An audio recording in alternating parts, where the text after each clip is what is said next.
새벽 5시 알람 소리보다 먼저 눈을 뜬 윤정아는 조심스럽게 침대에서 일어났다. 70세의 몸은 예전 같지 않았다. 무릎이 시큰거렸고 허리를 펼 때마다 작은 신음이 새어나왔다. 오늘도 시작이구나. 정화는 거울을 보며 헝클어진 백발을 정돈했다. 주름진 얼굴이지만 아직 눈빛만큼은 또렷했다.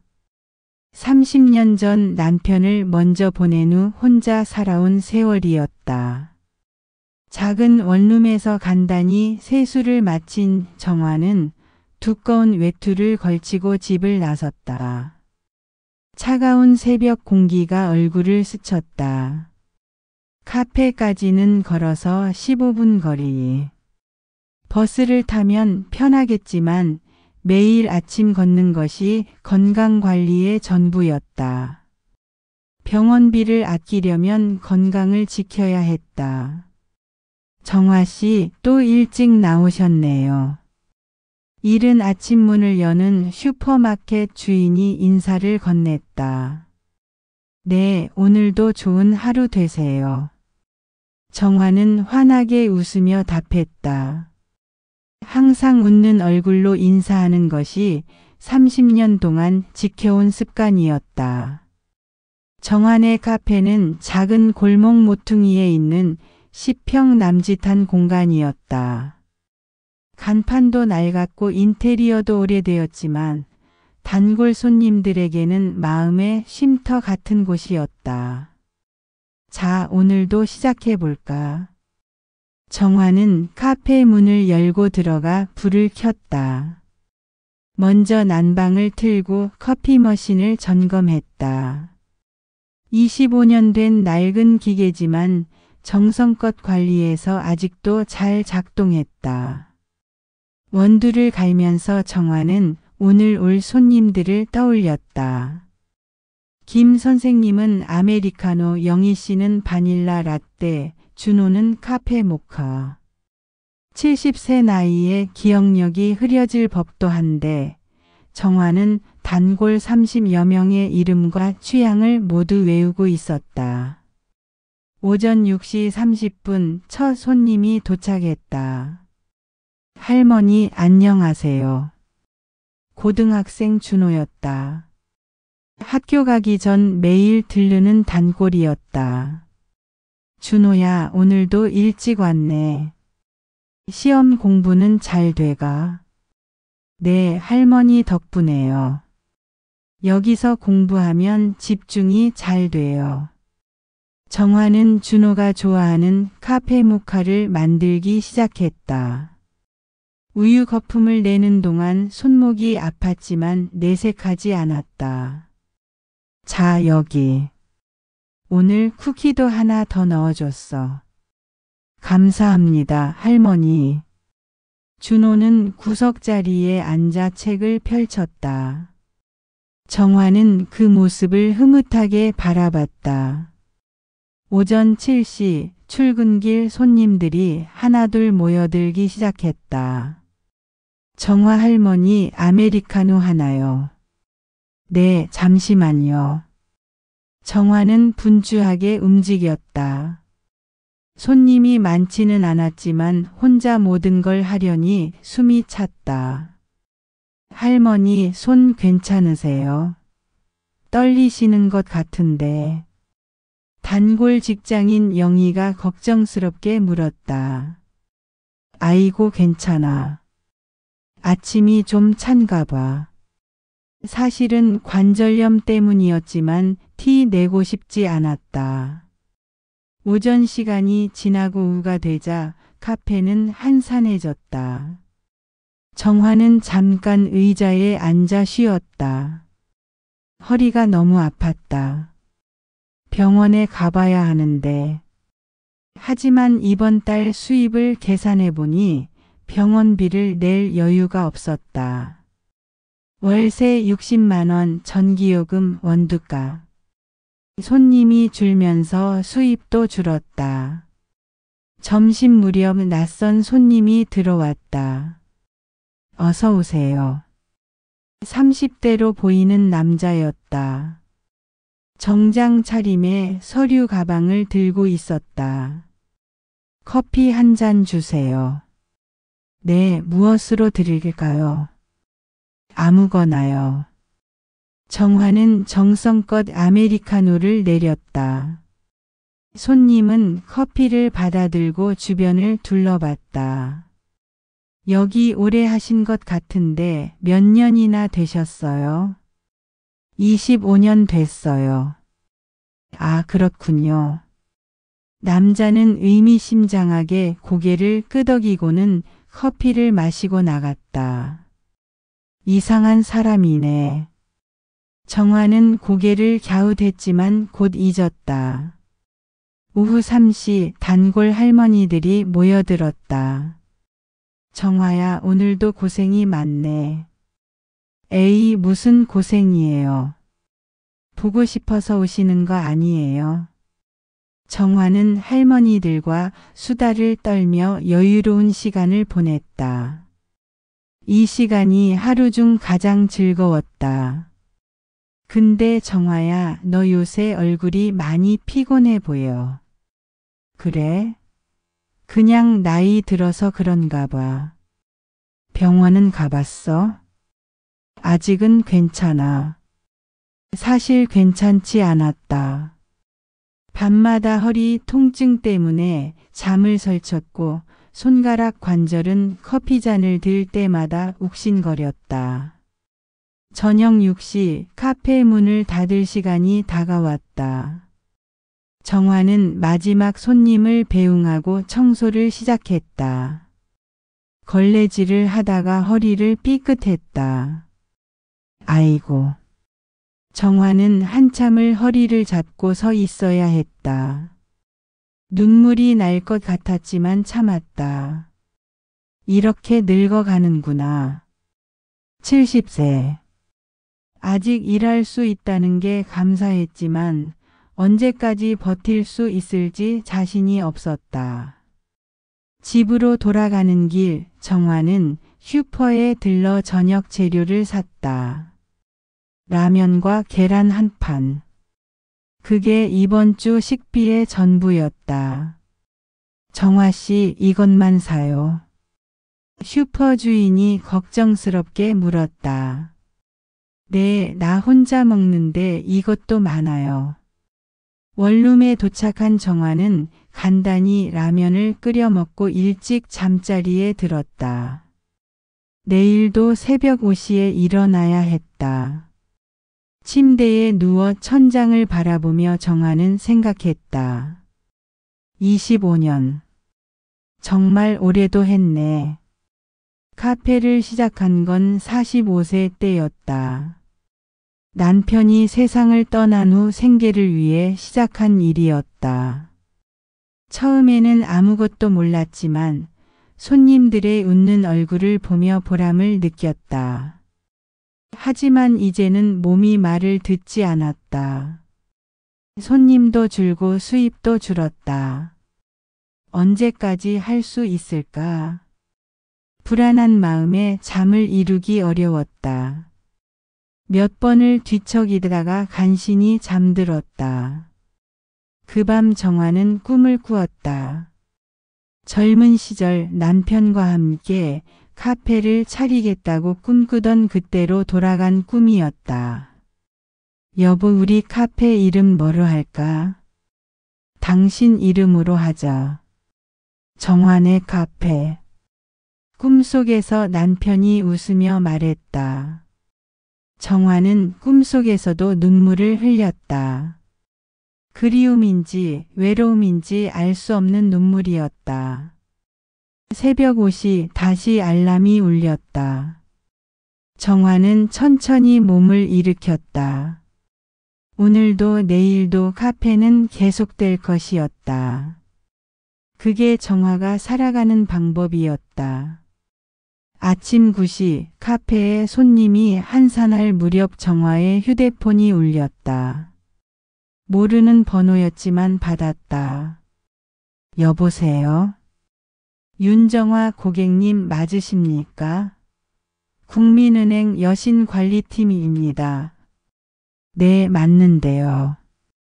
고객님, 신용대출 연체 관련해서 연락드렸습니다. 정화는 순간 당황했다. 신용대출요? 저는 대출 받은 적이 없는데요.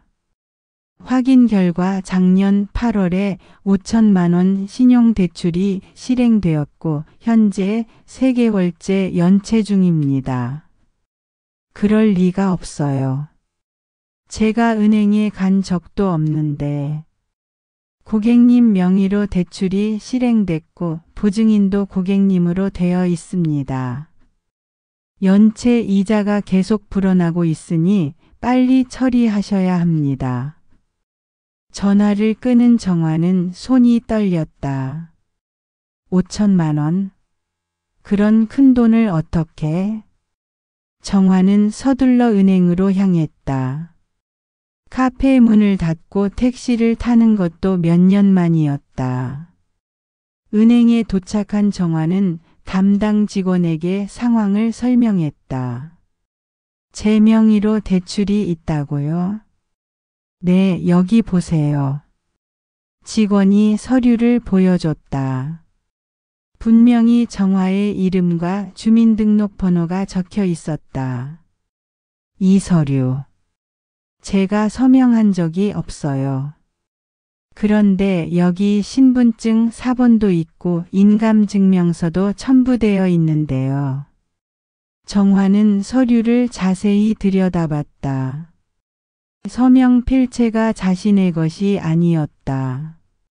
이건 위조예요.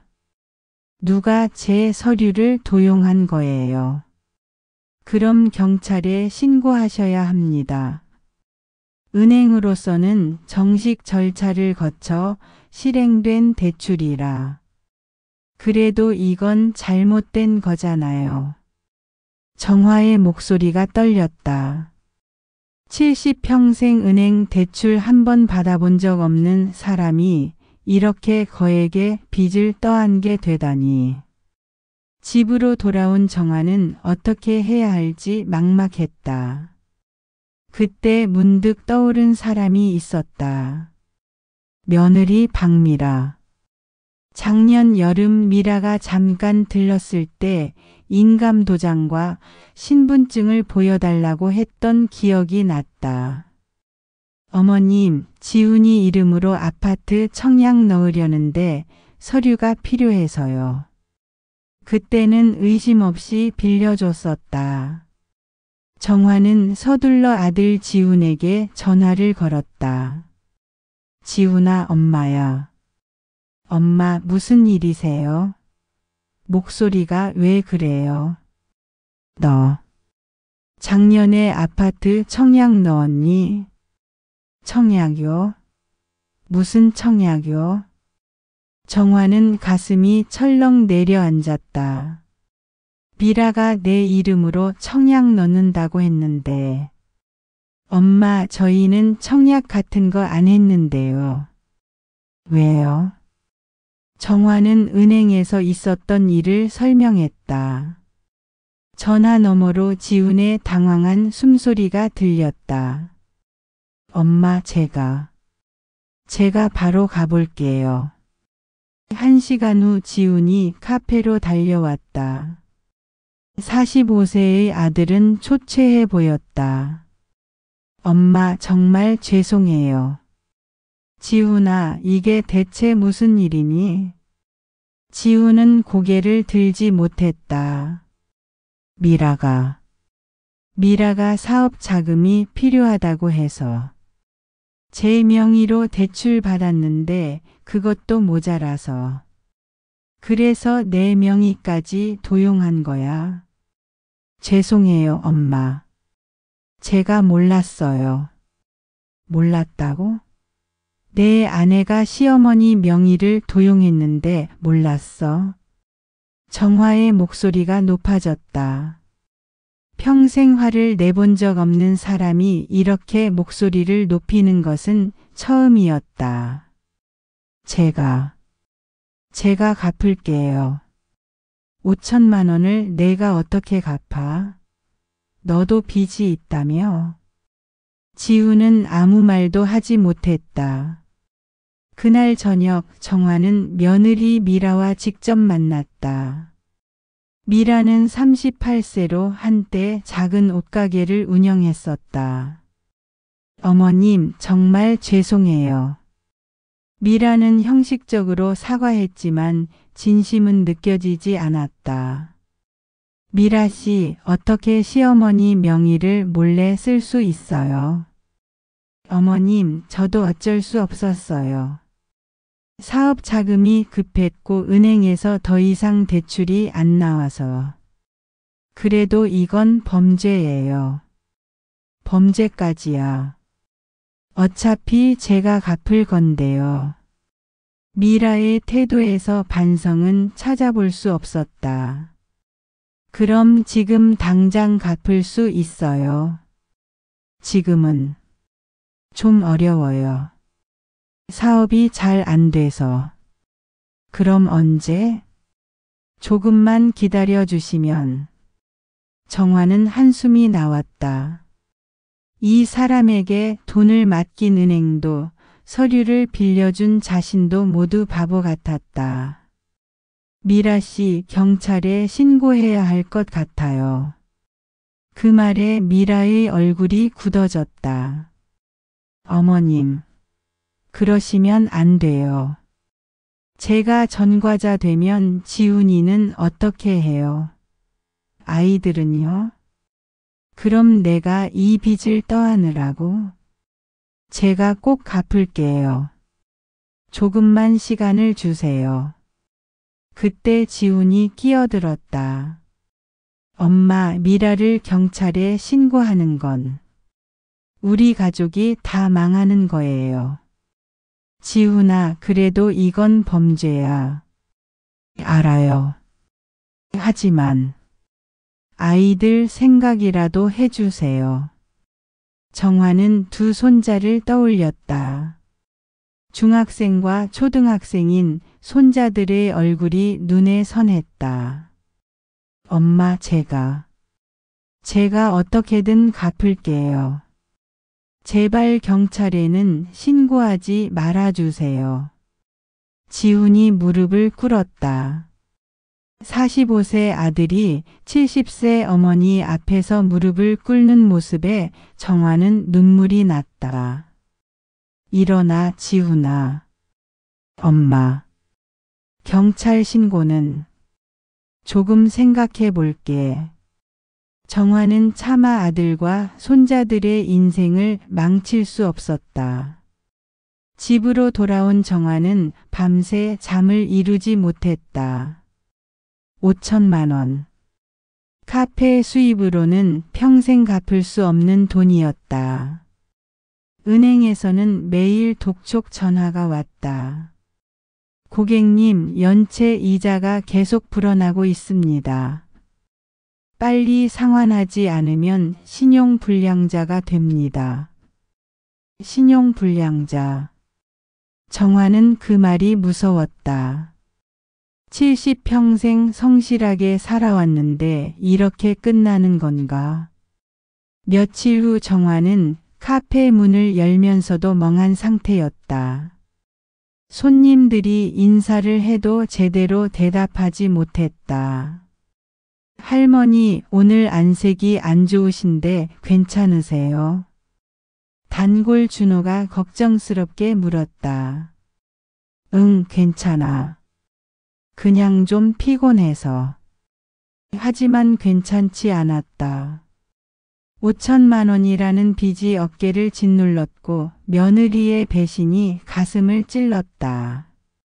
더 힘든 건 아들의 태도였다. 지훈은 미라를 탓하지 않았다. 엄마, 미라도 어쩔 수 없었어요. 사업이 어려워서.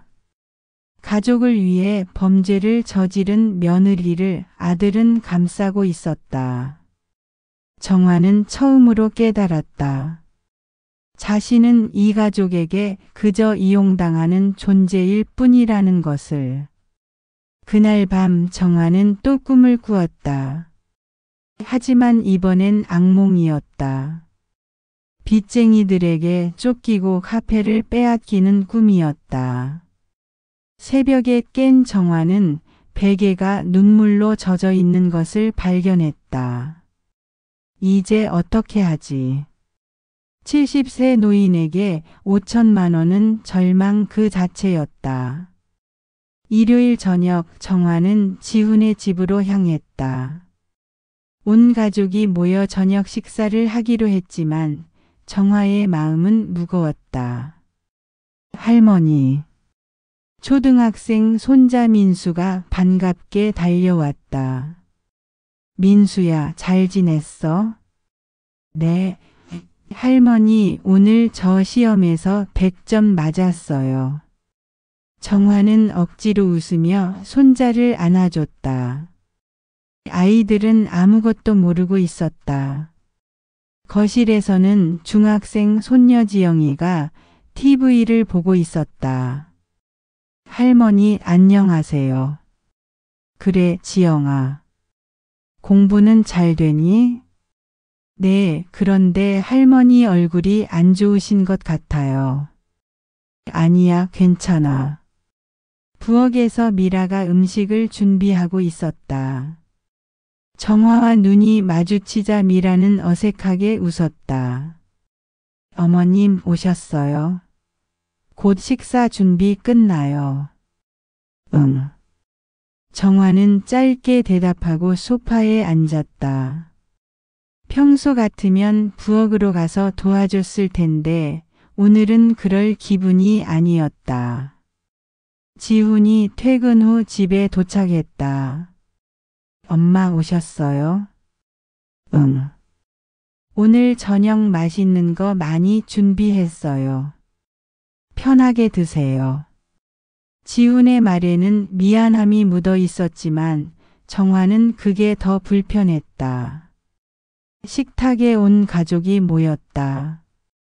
겉으로는 평범한 가족 저녁 식사였지만 분위기는 어색했다. 자, 어머님 먼저 드세요.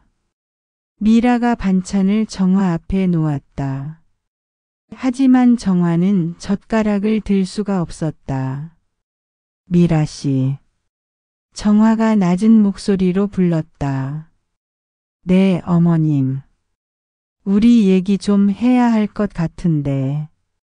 순간 식탁 분위기가 얼어붙었다. 지훈이 재빨리 끼어들었다. 엄마, 밥 먹으면서 그런 얘기는. 아니야. 지금 해야겠어. 정화는 평소와 다른 단호한 목소리였다. 아이들, 너희는 방에 들어가 있거라. 할머니, 무슨 일이에요? 민수가 불안한 표정으로 물었다. 아무것도 아니야. 어른들 얘기니까 너희는 들어가 있어. 지영이가 동생을 데리고 방으로 들어갔다. 이제 거실에는 정화, 지훈, 미라 세 사람만 남았다. 미라 씨, 5천만 원 대출건 말이에요. 정화가 직접적으로 물었다. 언제 갚을 수 있어요? 미라는 잠시 망설이다가 대답했다. 솔직히 당장은 어려워요. 당장이 언제예요? 한 1년. 아니 2년 정도면. 2년? 정화의 목소리가 높아졌다. 2년 동안 연체 이자가 얼마나 불어날 줄 알아요. 그래도 제가 최선을 다하면. 최선을 다한다고요? 시어머니 명에 도용한 게 최선이었어요. 미라의 얼굴이 굳어졌다. 어머님, 그건 정말 급한 상황이었어요. 급하면 범죄를 저질러도 돼요. 범죄라니요. 어머님, 저도 가족인데 너무 각박하게 구시는 거 아니에요. 정화는 귀를 의심했다. 뭐라고요? 가족끼리 이렇게 따지고 들면 어떻게 해요? 제가 갚겠다고 했잖아요. 가족이라고요? 가족이면 시어머니 명의를 몰래 쓰나요? 어머님도 너무하시네요. 저도 어쩔 수 없었다니까요. 미라가 목소리를 높였다. 마치 자신이 피해자인 양 말했다. 사업 자금이 급했고 은행에서 더 이상 대출이 안 나와서 어쩔 수 없이 어머님 명의를 쓴 거예요. 그런데 이렇게 몰아세우시면 미라야. 지훈이 아내를 말렸다. 어머님께 죄송하다고 해야지. 오빠가 뭘 몰라서 그래요. 저도 사정이 있었다고요. 정화는 며느리의 태도에 기가 막혔다. 잘못을 저지르고도 오히려 당당한 모습이라니. 미라 씨, 지금 내가 각박하게 구는 거예요. 5천만 원 빚을 떠안은 사람이 누군지 알아요. 알죠. 하지만 제가 갚겠다고 했잖아요. 언제요? 2년 뒤요. 그때까지 내가 연체 이자 내고 신용불량자 되는 건 상관없고요. 그건 미라가 말을 잇지 못했다. 정화는 아들을 바라봤다. 지훈아, 넌 어떻게 생각해? 지훈은 고개를 들지 못했다. 엄마, 죄송해요. 죄송하다는 말만 하지 말고 어떻게 할 건지 말해봐.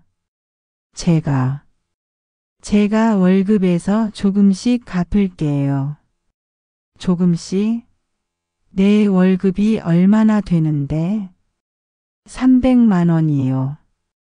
300만 원으로 집안 생활비 내고 애들 학원비 내고 5천만 원 빚까지 갚는다고.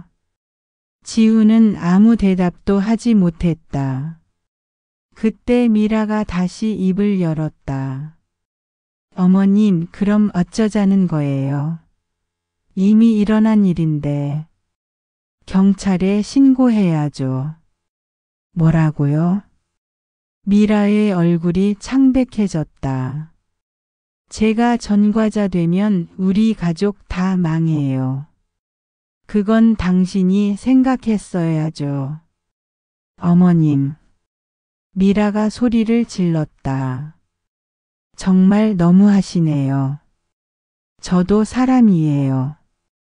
살려고 발버둥 친 건데 이렇게 몰아세우시면 어떻게 해요? 당신이 살려고 나는 죽으란 말이에요. 정화의 목소리도 높아졌다. 평생 화를 내본 적 없는 사람이 이렇게 소리를 지르는 것은 처음이었다. 엄마. 지훈이 두 사람 사이에 끼어들었다.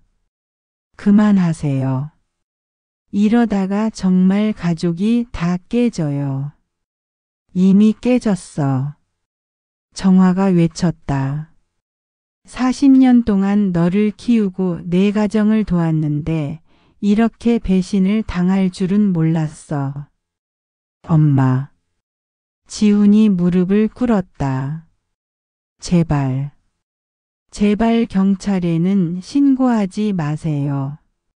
제가 어떻게든 갚을게요. 일어나. 엄마 제발. 일어나라고 했어. 정화는 아들이 무릎 꿇는 모습을 참아 볼 수 없었다. 45세 아들이 70세 어머니 앞에서 무릎을 꿇다니. 너도 똑같구나. 정화가 실망한 목소리로 말했다. 잘못한 사람을 탓하는 게 아니라 피해자인 나한테 무릎을 꿇는구나. 엄마 그게 아니라. 그럼 뭐야? 미라가 잘못했다고 생각 안 해? 지우는 아무 말도 하지 못했다.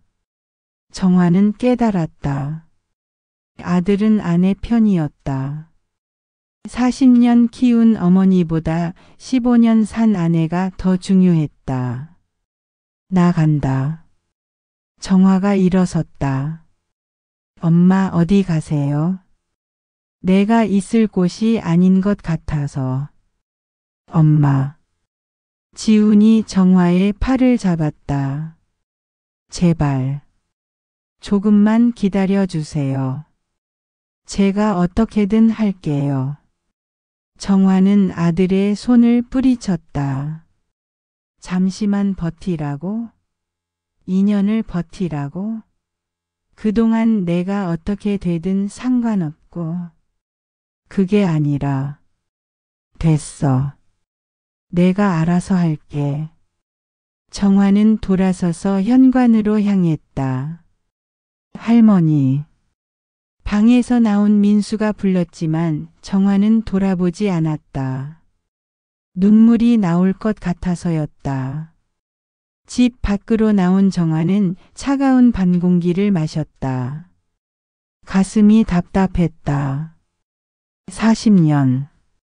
정화가 아들을 키운 세월이었다. 남편 없이 혼자 키웠고 결혼할 때도 집 한 채 마련해줬다.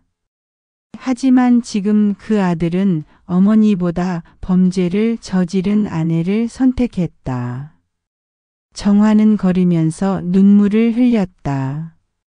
70세 노인이 밤거리를 걸으며 우는 모습을 지나가는 사람들이 이상하게 봤지만 개의치 않았다. 가족이란 게 뭘까? 평생 가족을 위해 살았는데 결국 남은 건 5천만 원 빚과 배신감 뿐이었다. 그날 밤 정화는 카페에서 잠을 잤다. 집에 가기 싫었다. 누워서 천장을 바라보며 생각했다. 이제 어떻게 하지? 40년 키운 믿음이 무너진 밤이었다. 카페 구석 작은 책상에 앉은 정화는 25년 된 매출 장부를 펼쳤다. 낡고 누렇게 변한 장부에는 손으로 꼼꼼하게 적은 숫자들이 빼곡했다. 계산기를 꺼내 두드리기 시작했다. 월 매출 350만 원. 원두값 80만 원, 우유값 30만 원, 전기료 20만 원, 월세 60만 원. 한 달 순수익은 150만 원 정도였다. 여기서 생활비를 제하면 한 달에 모을 수 있는 돈은 고작 50만 원. 5천만 원을 50만 원씩 모으면 정화는 계산기를 다시 두드렸다. 100개월, 8년, 70세인 지금부터 계산하면 78세까지 한 푼도 쓰지 않고 모아야 하는 돈이었다. 말도 안 돼. 정화는 고개를 저었다. 병원비도 생활비도 쓰지 않고 8년을 버틸 수는 없었다. 다른 방법을 생각해 봤다.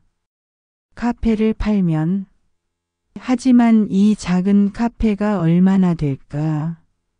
권리금과 시설비를 합쳐봐야 2천만 원이면 다행이었다. 2천만 원으로는 턱도 없고. 정화는 통장을 꺼내 잔고를 확인했다. 평생 모은 돈이 여기 있었다. 1,800만 원. 40년 동안 모은 전 재산이었다. 남편 사망 보험금에서 아들 결혼 자금을 빼고 손자들 용돈 주고 명절 때마다 보태주고 남은 돈. 그래도 3,800만 원이 모자라. 정화는 책상에 엎드려 한숨을 쉬었다. 벽에 걸린 시계를 보니 새벽 2시였다. 하지만 잠이 올 리 없었다. 정화는 서랍에서 오래된 사진첩을 꺼냈다. 첫 페이지에는 남편과의 결혼 사진이 있었다. 여보, 30년 전 교통사고로 세상을 떠난 남편. 그때 정화는 40세였고 아들 지우는 15살이었다. 그때도 막막했지. 남편이 남긴 건 작은 보험금과 빚뿐이었다. 정화는 미싱 일을 하며 아들을 키웠다. 하루 12시간씩 일했고 주말에는 식당 설거지도 했다. 손이 다 부르틀 때까지 일했는데 그렇게 모은 돈으로 아들을 대학에 보냈다. 지훈이 취직했을 때 정화는 울었다. 이제 편하게 살 수 있겠구나. 하지만 그건 착각이었다. 아들 결혼 자금, 집 장만 보조금, 손자들 돌봄. 정화의 희생은 계속됐다. 그런데 결국 이렇게 되는구나. 정화는 사진첩을 덮었다. 눈물이 흘렀지만 닦지 않았다. 계산기를 다시 두드렸다. 이번엔 다른 방법을 생각해 봤다. 카페 운영 시간을 늘리면 지금은 오후 6시에 문을 닫지만 밤 10시까지 연장하면 4시간 더 일하면 하루 5만 원. 한 달 150만 원. 하지만 70세 몸으로 하루 17시간을 일할 수 있을까? 아르바이트를 구하면 새벽 배달 청소. 하지만 나이 때문에 받아주는 곳이 있을까? 정화는 온갖 방법을 생각해 봤지만 답이 없었다. 역시 카페를 팔고 통장을 털어야 하나. 하지만 그러면 앞으로 어떻게 살지? 70세에 모든 걸 잃고 새로 시작한다. 그때 책상 서랍에서 오래된 봉투 하나가 눈에 띄었다. 열어보니 계약서였다.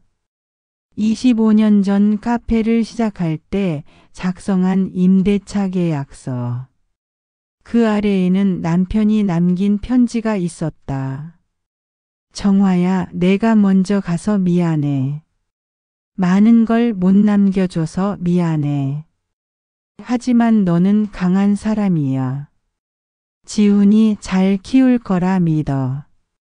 힘들 때는 이 편지를 읽고 힘내. 사랑해.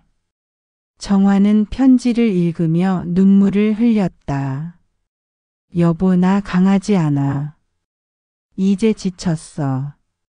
30년 동안 혼자 버텨왔지만 이번엔 정말 한계였다. 5천만 원은 너무 큰 빚이었다. 새벽 4시 정화는 계산기를 내려놓고 창밖을 바라봤다. 동이 트기 시작했다. 그래도 포기할 순 없지. 정화는 다시 마음을 다잡았다. 25년 동안 카페를 운영하며 수많은 어려움을 이겨냈다. 이번에도 방법이 있을 거였다. 다시 매출 장부를 펼쳤다.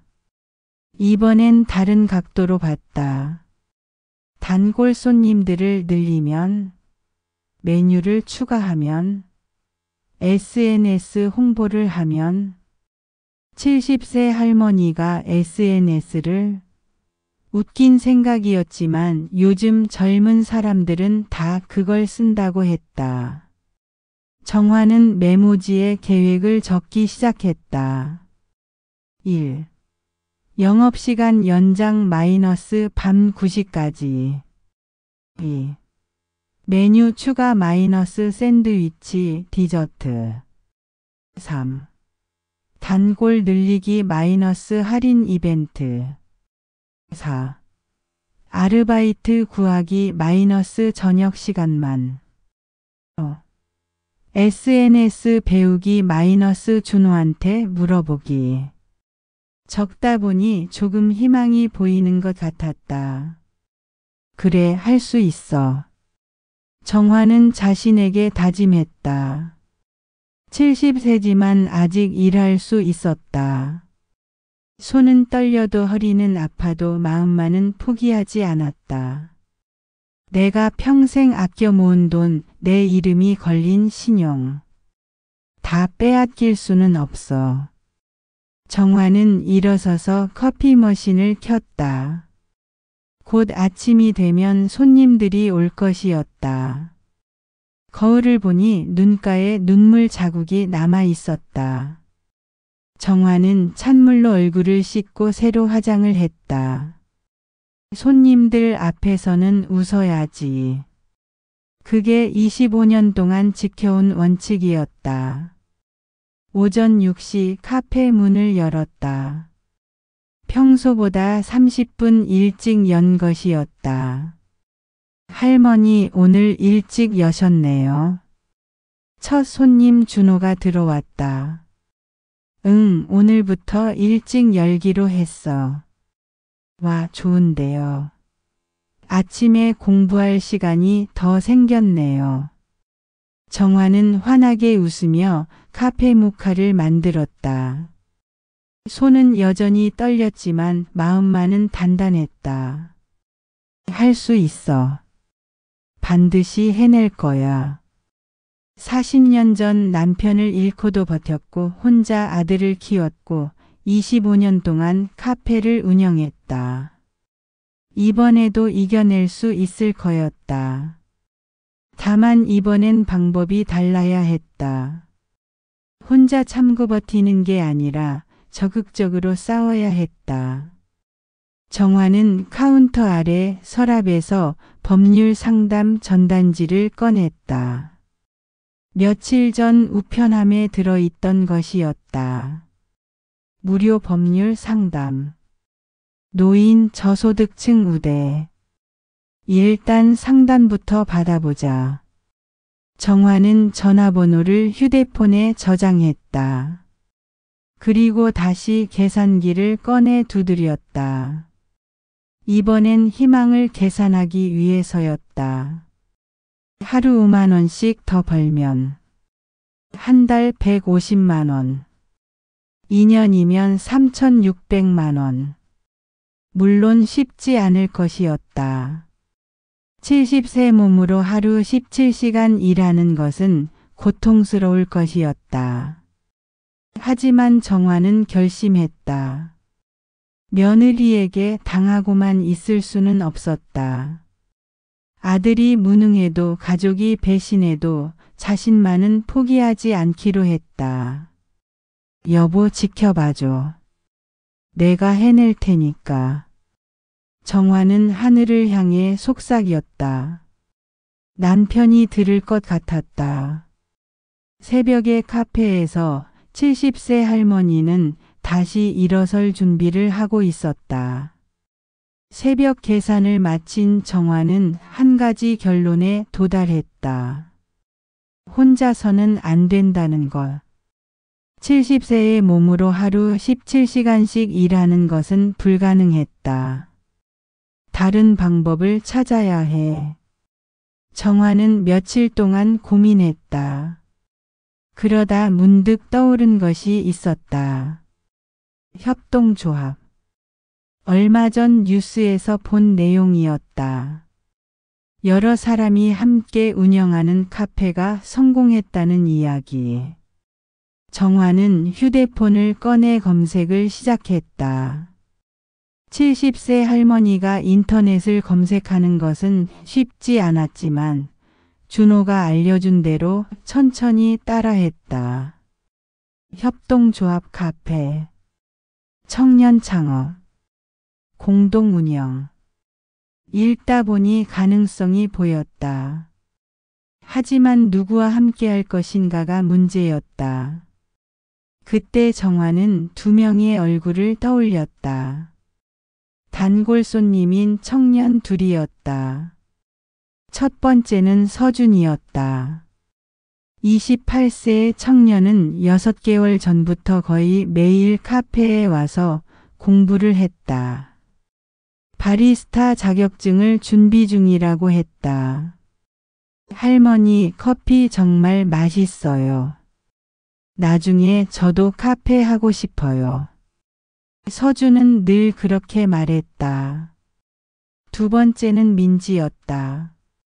25세의 청년은 실업 상태로 카페에서 아르바이트를 하고 싶다고 여러 번 부탁했었다. 할머니, 제가 도와드릴게요. 월급은 적어도 괜찮아요. 하지만 정화는 여유가 없어서 받아주지 못했었다. 이 둘이라면. 정화는 결심했다. 며칠 후 서준과 민지를 카페로 불렀다. 할머니, 무슨 일로 부르셨어요? 서준이 궁금한 표정으로 물었다. 너희에게 제안이 있어서. 정화는 두 청년을 앉혔다. 사실은 내가 카페를 정리하려고 해. 네? 왜요? 민지가 놀라며 물었다. 개인적인 사정이 생겨서. 혼자서는 더 이상 못할 것 같아. 서준과 민지는 실망한 표정을 지었다. 그런데 말이야. 정화가 말을 이었다. 카페를 없애는 건 아니야. 다만 운영 방식을 바꾸려고 해. 무슨 말씀이세요? 협동조합으로 바꾸고 싶어. 너희 둘이 나와 함께. 두 청년은 어리둥절한 표정이었다. 협동조합이요. 그래. 우리 셋이 공동대표가 되는 거야. 물론 초기 투자는 내가 할게. 대신 너희는 일을 맡아주고. 서준이 조심스럽게 물었다. 저희가 정말 할 수 있을까요? 할 수 있어. 서준이, 너는 바리스타 자격증 준비 중이잖아. 민지, 너는 마케팅 전공했다고 했고. 맞긴 한데. 민지가 망설였다. 할머니, 솔직히 저희는 돈이 없어요. 투자할 여유가. 그건 걱정하지 마. 내가 카페 권리금이랑 시설비는 투자할게. 대신 너희는 새로운 아이디어로 카페를 살려주면 돼. 정화는 며칠 동안 준비한 계획서를 꺼냈다. 봐봐. 여기 내가 정리한 건데. 낡은 노트에는 손글씨로 빼곡히 적혀 있었다. 메뉴 현대화, 젊은 층 타깃 음료 추가. SNS 마케팅, 인스타그램, 유튜브 활용.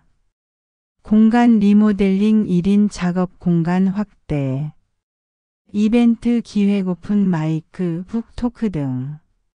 할머니, 이걸 다 준비하셨어요? 서준이 감동한 표정으로 물었다. 응. 며칠 밤을 꼬박 새웠지. 70살이 되어서 처음으로 말이야. 정화는 쓸쓸하게 웃었다. 사실 내게는 다른 이유도 있어. 다른 이유요? 빚이 생겼어. 큰 빚이. 그걸 갚으려면 혼자서는 안 돼. 정화는 솔직하게 상황을 설명했다. 며느리의 배신, 5천만 원 대출, 그리고 절망적인 현실까지. 두 청년은 충격을 받은 표정이었다. 할머니. 민지의 눈에 눈물이 맺혔다. 그런 일이 있었다니. 정말 죄송해요. 왜 내가 미안해. 너희 잘못이 아닌데. 하지만 저희가 정말 도움이 될 수 있을까요? 서준이 불안한 목소리로 물었다. 될 수 있어. 아니, 되어야 해. 정화는 두 청년의 손을 잡았다. 25년 동안 이 카페를 운영하면서 느낀 건데 이제는 변해야 할 때야. 내 손으로는 더 이상 안 돼. 너희 같은 젊은이들의 손이 필요해.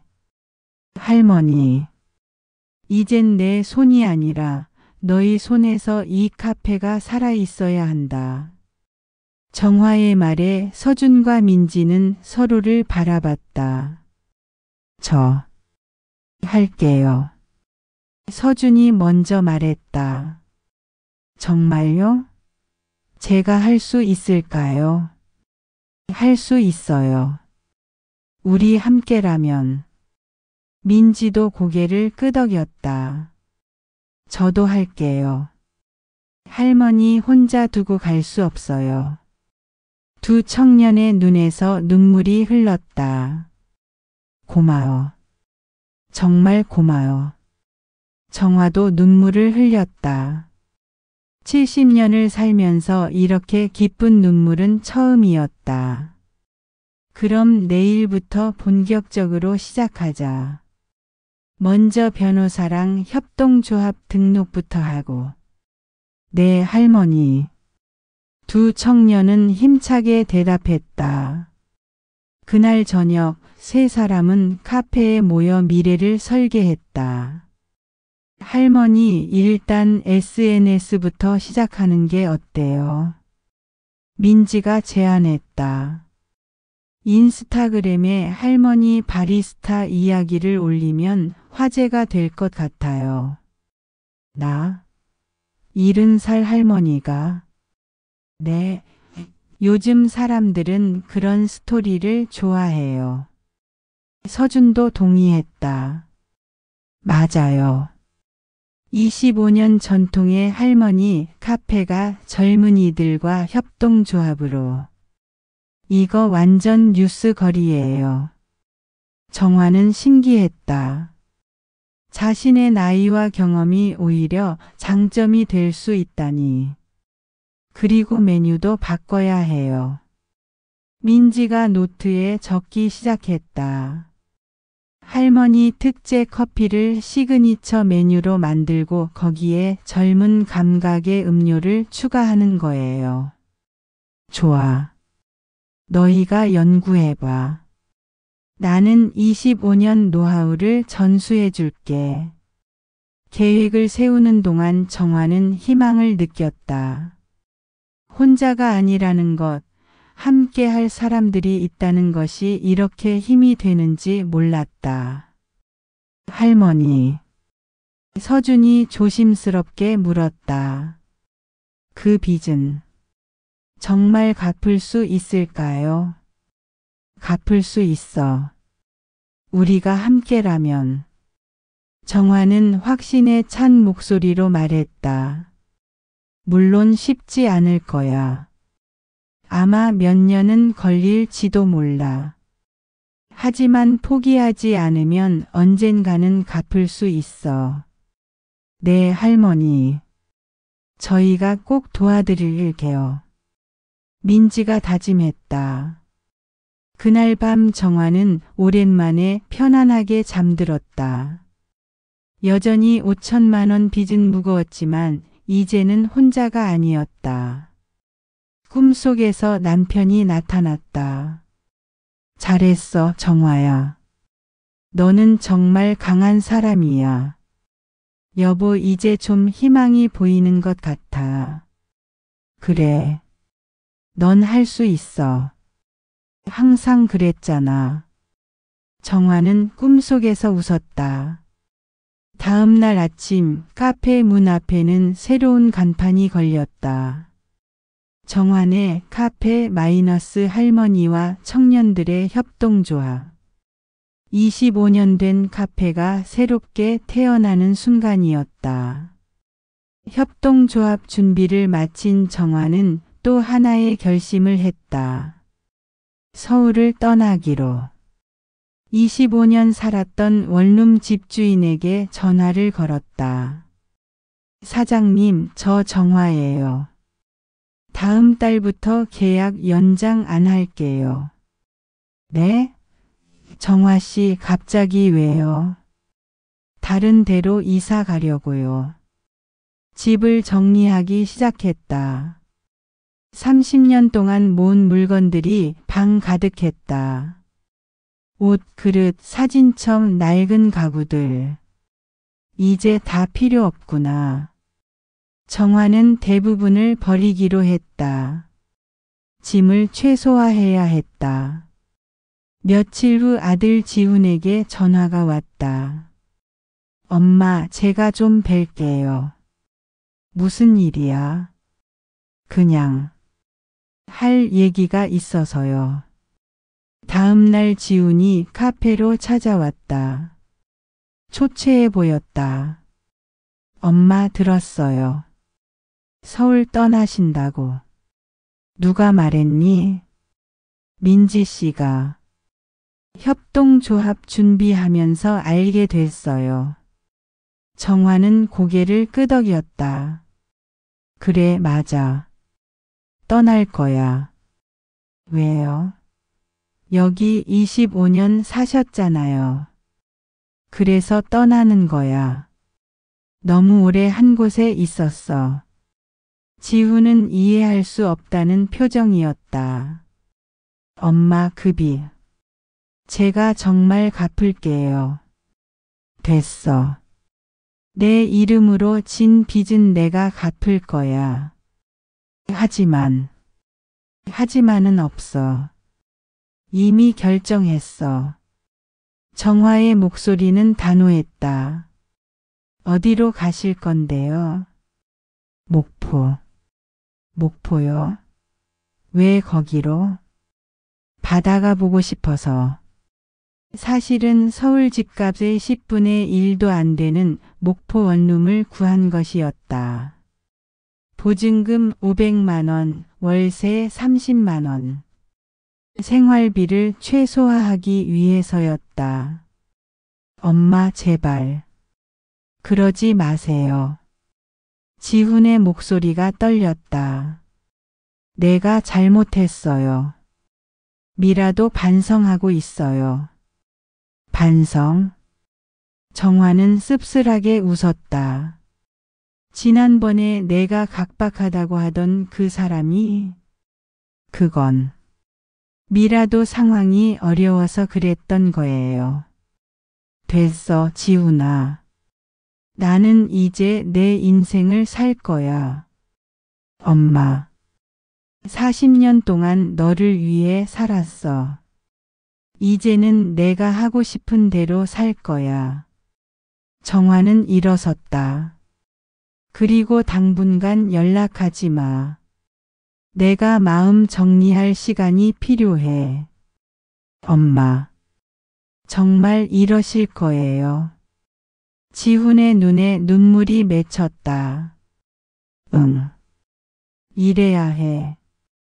정화는 돌아서서 안쪽으로 들어갔다. 더 이상 아들의 눈물을 볼 수 없었다. 이사 전날 밤 정화는 원룸을 둘러봤다. 25년의 흔적이 곳곳에 남아 있었다.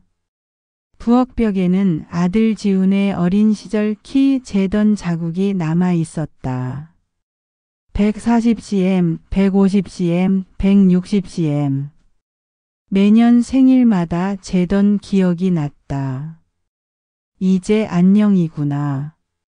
정화는 벽을 쓰다듬었다. 짐은 트렁크 하나와 가방 2개가 전부였다. 옷 몇 벌, 사진첩, 남편의 편지, 그리고 카페 운영 자료. 다음 날 아침 택시를 불렀다. 서울역으로 가는 길이었다. 할머니, 서울역이요? 네.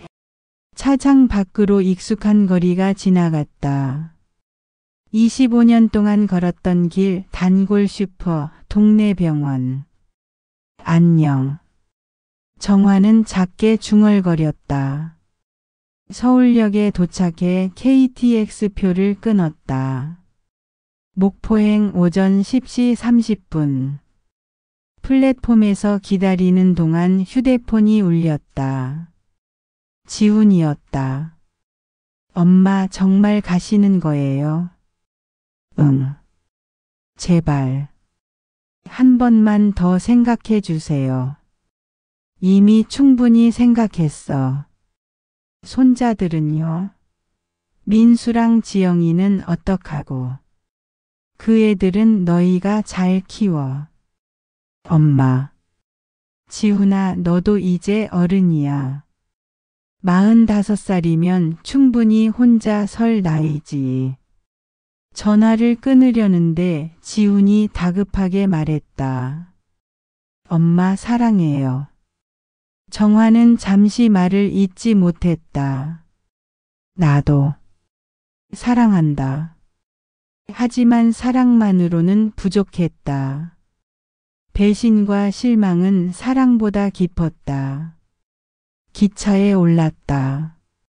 창가 자리에 앉아 서울을 바라봤다. 이제 정말 끝이구나. 40년 서울 생활. 남편과 만나고 아들을 키우고 카페를 운영했던 도시. 기차가 출발했다. 서울이 점점 멀어졌다. 3시간 후 목포역에 도착했다. 바다 냄새가 났다. 부동산에서 알려준 주소를 찾아 걸었다. 바닷가 근처 낡은 빌라 3층이었다. 여기구나.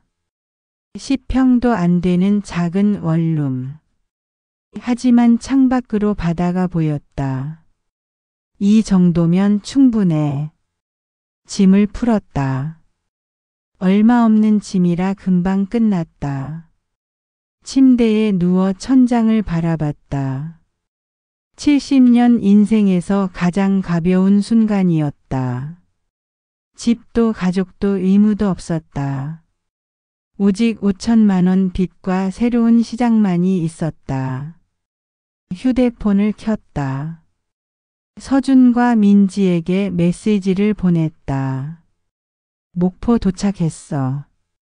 내일부터 본격적으로 시작하자. 곧 답장이 왔다. 할머니 잘 도착하셨어요. 저희도 준비 다 됐어요. 할머니 내일 화상회 해요. 새 메뉴 아이디어 있어요. 정화는 미소 지었다. 혼자가 아니라는 게 든든했다. 창밖을 바라봤다. 바다가 저녁 햇살에 반짝였다. 여보 잘 지켜봐줘. 내가 진짜 내 인생을 시작할 거야. 정화는 남편에게 속삭였다. 그날 밤 정화는 일기를 썼다. 30년 만에 처음이었다. 오늘 서울을 떠났다. 40년 살던 곳을. 아들의 눈물을 뒤로하고 익숙한 모든 것을 버리고. 두렵기도 하고 외롭기도 하다. 하지만 동시에 자유롭다. 70살에 새로 시작한다는 게 말이 안 되지만 어쩌면 지금이 진짜 내 인생의 시작인지도 모른다. 며느리에게 당하고 아들에게 실망하고 5천만 원 빚을 떠안았지만 오히려 이 모든 게 나를 자유롭게 해줬다. 이제 내 이름으로 진 빚은 내가 갚을 것이다. 하지만 이제 내 인생도 내가 산다. 목포 바다는 아름답다. 내일부터 진짜 시작이다. 정화는 일기장을 덮고 잠자리에 들었다. 파도 소리가 자장가처럼 들렸다. 70년 만에 처음 듣는 평화로운 소리였다. 새벽에 정화는 잠에서 깼다. 하지만 이번엔 두려움이 아니라 기대감 때문이었다. 창밖으로 일출이 보였다. 바다 위로 떠오르는 태양. 새로운 시작이구나. 70세 윤정화의 두 번째 인생이 막 시작되고 있었다. 목포에 온 지 일주일이 지났다. 정화는 매일 아침 5시에 일어났다. 하지만 이제는 카페를 열기 위해서가 아니라 바다를 보기 위해서였다. 작은 원룸에서 나와 해변으로 걸어갔다. 파도 소리가 귓가에 들렸다. 파도 소리. 정화는 멈춰서서 눈을 감았다. 철썩철썩 규칙적이면서도 자유로운 소리. 이 소리를 들으며 살 수 있다니.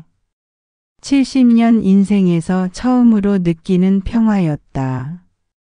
해변에 앉아 일출을 기다렸다. 하늘이 서서히 밝아지고 수평선 너머로 태양이 떠올랐다.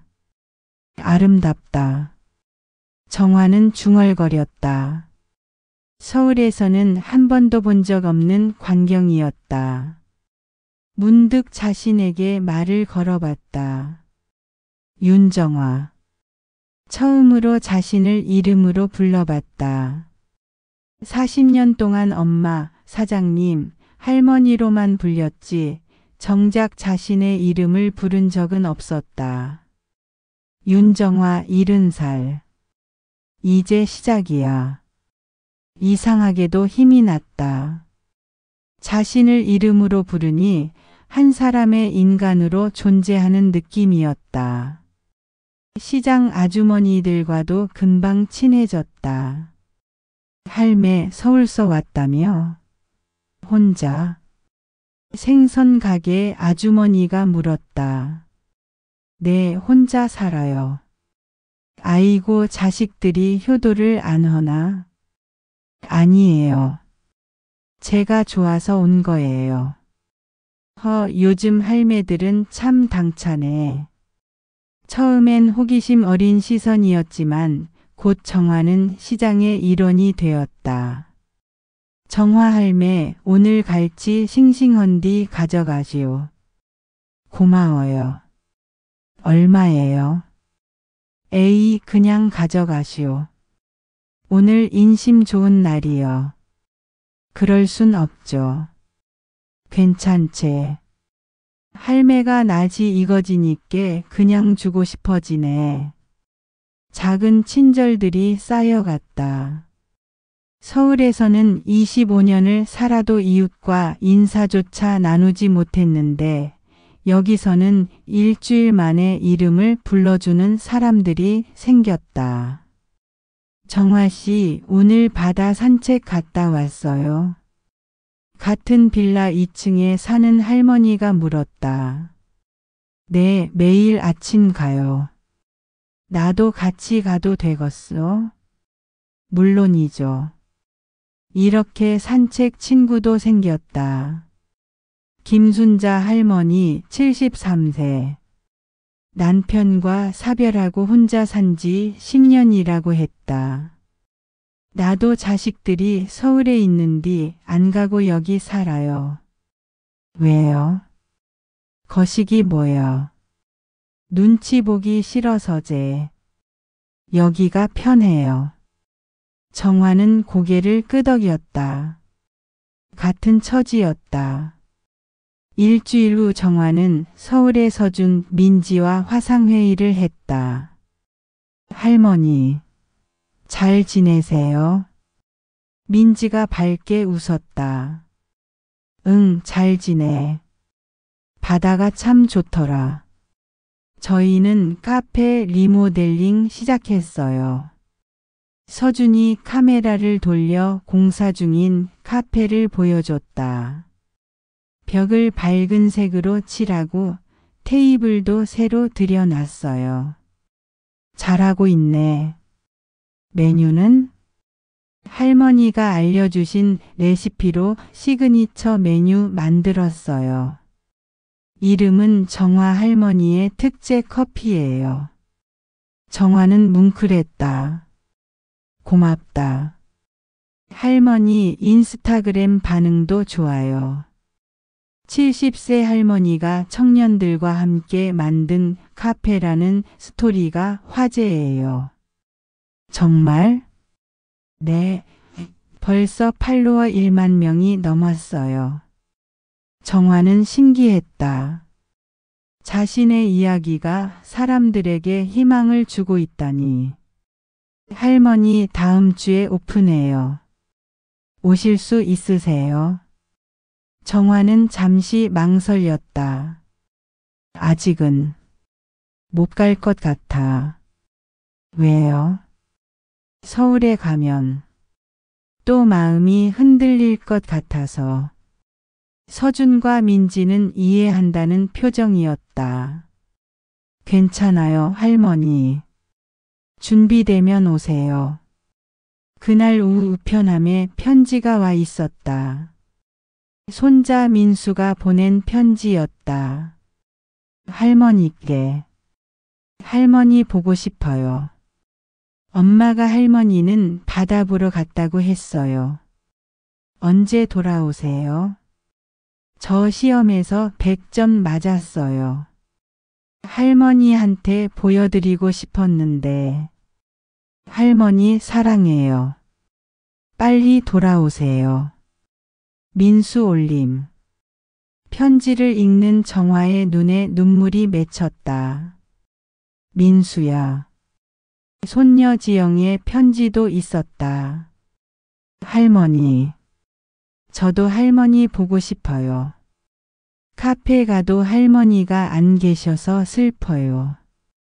할머니, 우리가 뭘 잘못했어요? 왜 연락도 안 하세요? 할머니 없으면 안 돼요. 제발 돌아와 주세요. 지영 올림. 정화는 편지를 품에 안았다. 가슴이 아렸다. 하지만 돌아갈 수는 없었다. 돌아가면 또 예전으로 돌아갈 것 같았다. 정화는 펜을 꺼내 답장을 썼다. 민수야, 지영아. 할머니도 너희가 보고 싶단다.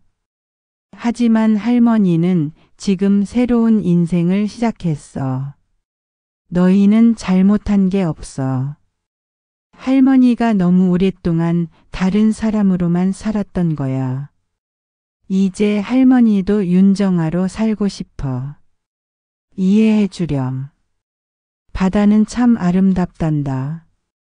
언젠가 너희도 이곳에 초대할게. 사랑한다. 할머니가. 윤정아 올림. 편지를 붙이고 돌아오는 길에 정화는 또 바닷가를 걸었다. 윤정아. 자신의 이름을 계속 불러봤다. 부를수록 익숙해졌다.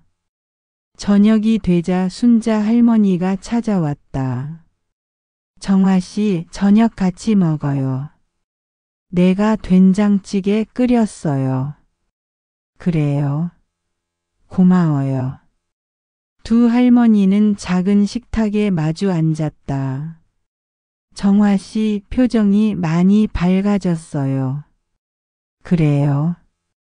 처음 왔을 때는 많이 힘들어 보였는데 이제는 편해 보여요. 정화는 미소 지었다. 순자 씨 덕분이에요. 친구가 생겨서. 나도 정화 씨 만나서 좋아요. 혼자 사니께 심심했는데. 둘은 이야기를 나누며 저녁을 먹었다. 가족이 아니어도 외롭지 않았다. 그날 밤 정화는 일기를 썼다. 오늘 처음으로 내 이름을 큰 소리로 불러봤다. 윤정화. 70년 만에 찾은 내 이름. 손자들의 편지가 왔다. 가슴이 아팠지만 돌아가지 않기로 했다. 나도 내 인생을 살 자격이 있다. 순자 언니와 저녁을 먹었다. 가족이 아니어도 함께할 수 있다는 걸 배웠다. 바다는 여전히 아름답다. 내일도 일출을 보러 갈 것이다. 윤정화로 사는 하루하루가 소중하다. 정화는 일기장을 덮고 창밖을 바라봤다. 달빛에 반짝이는 바다. 고마워 바다야. 나를 받아주어서. 정화는 속삭였다. 70년 만에 처음으로 자기 자신이 된 밤이었다. 목포에 온 지 한 달이 지났다. 정화는 작은 원룸에서 매일 아침 커피를 내렸다. 25년 된 손맛은 여전했다. 창밖으로 보이는 바다를 바라보며 커피를 마시는 것이 하루의 시작이었다. 어느 날 오후 서준에게서 전화가 왔다. 할머니, 큰일 났어요. 무슨 일이야? 지역 신문에 기사가 났어요. 우리 얘기가. 기사? 네, 70세 윤정화 바리스타, 청년들에게 카페를 물려주다라는 제목으로요. 정화는 놀랐다.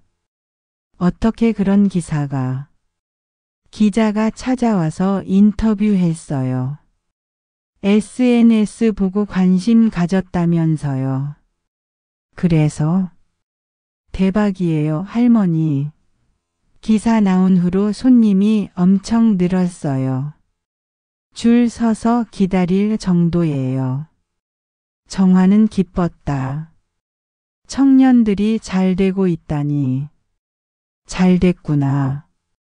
너희가 열심히 한 덕분이야. 아니에요. 할머니 덕분이에요. 할머니가 25년 동안 쌓은 신뢰가 있었으니까요. 전화를 끊고 정화는 생각했다. 자신의 이름이 신문에 났다니. 윤정화 바리스타라는 이름으로. 며칠 후 정화는 또 다른 전화를 받았다. 엄마. 지훈이었다. 한 달 만에 듣는 아들의 목소리. 무슨 일이야? 엄마, 저 목포로 갈게요. 왜? 엄마 얼굴 보고 싶어서요. 그리고 할 말이 있어요. 다음 날 지훈이 목포에 도착했다. 정화는 바닷가 벤치에서 아들을 만났다. 엄마. 지훈의 눈에는 눈물이 가득했다. 앉아. 정화는 담담하게 말했다. 엄마, 정말 죄송해요. 지훈이 울먹였다. 미라가 정말 잘못했어요. 저도 잘못했고요. 그래. 엄마 없는 한 달이 정말 힘들었어요. 애들도 매일 엄마 찾고. 애들은 잘 지내니? 네. 그런데 엄마가 없으니까 집안이 영 돌아가질 않아요. 정화는 씁쓸하게 웃었다. 그래서 왔니? 다시 돌아오라고? 아니에요. 그게 아니라. 지훈은 말을 잇지 못했다. 엄마, 저 정말 반성했어요. 미라도 지금 밤마다 울면서. 지훈아. 정화가 아들을 막았다. 미라가 울든 말든 그건 내 상관이 아니야. 엄마. 그리고 내 집안이 돌아가지 않는 것도 내 문제가 아니고. 지훈은 고개를 떨구었다. 엄마, 그럼 빚은 어떻게? 내가 갚을 거야. 이미 계획 다 세웠어. 혼자서요? 아니, 청년들이랑 함께. 협동조합 수익금으로 조금씩 갚을 거야. 엄마. 정말 미안해요. 지훈이 무릎을 꿇으려 했지만 정화가 말렸다. 일어나. 이제 그만해. 하지만. 지훈아, 너는 내 삶을 살아라. 정화는 바다를 바라보며 말했다. 45년 동안 너를 위해 살았어. 이제는 내가 살 차례야. 엄마. 저는 어떻게 해요? 어떻게 하긴. 내가 알아서 살아야지. 엄마 없이요? 응. 넌 이제 어른이야. 지훈은 눈물을 흘렸다. 엄마 정말 다시 안 돌아오실 거예요. 아마도. 평생요? 모르겠어. 지금은 그럴 생각 없어. 바람이 불어왔다. 바다 냄새가 났다. 엄마는 행복하세요? 지훈이 조심스럽게 물었다. 정화는 잠시 생각했다. 응. 행복해. 정말요? 정말. 70년 만에 처음으로. 지훈은 어머니를 바라봤다. 한 달 사이에 많이 달라진 것 같았다. 표정이 밝아지고 눈빛이 살아있었다. 엄마, 사랑해요. 나도 사랑한다. 하지만 이제 각자 살자. 네. 지훈은 일어섰다. 그럼 가볼게요. 그래. 조심해서 가거라. 엄마 가끔 전화는 해도 될까요? 물론. 내가 원하면. 지훈은 고개를 숙여 인사하고 돌아섰다. 지훈아. 정화가 불렀다. 네? 너도 행복하렴. 진짜로. 네, 엄마도요. 지훈이 떠난 후 정화는 오랫동안 바다를 바라봤다. 이제 정말 끝이구나. 40년 모자 관계의 끝. 하지만 슬프지 않았다. 오히려 홀가분했다. 저녁이 되자 순자 할머니가 찾아왔다. 정화 씨 아들 다녀갔다며? 네, 어떻게 아셨어요? 아래층 아주머니가 봤대요. 그래, 잘 해결됐어요? 네, 이제 진짜 끝났어요. 잘 됐네요. 이제 마음 편해졌겠어요. 네, 정말 편해요. 두 할머니는 함께 저녁을 먹었다. 정화 씨, 다음 주에 노인회관에서 바리스타 강좌 연다는디 같이 갈래요? 바리스타 강좌요? 응.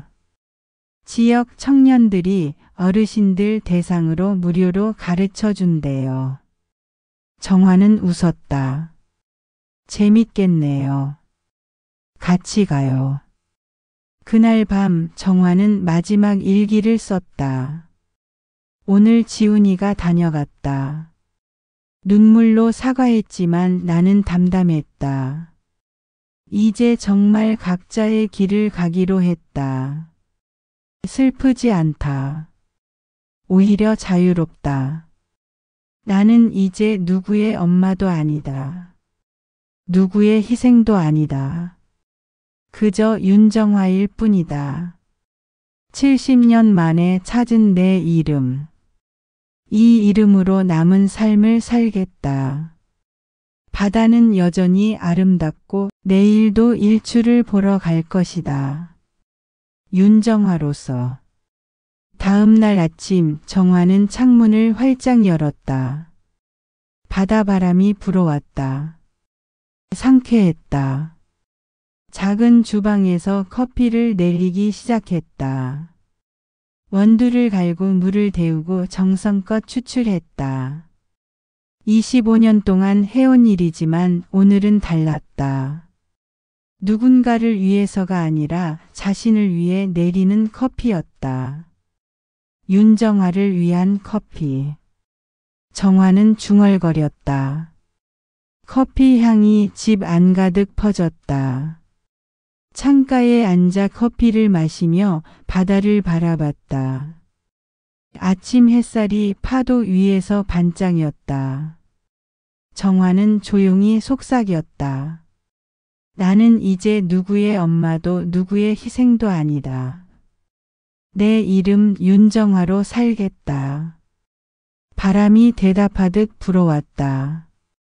70세 윤정화의 새로운 인생이 펼쳐지고 있었다. 끝. 에필로그 -1년 후. 정환의 카페 협동조합은 서울에서 가장 핫한 카페가 되었다. 서준과 민지는 두 번째 지점을 열었고 정환은 목포에서 조용히 살고 있었다. 빚은 절반 정도 갚았다. 협동조합 수익금과 정화의 전략으로.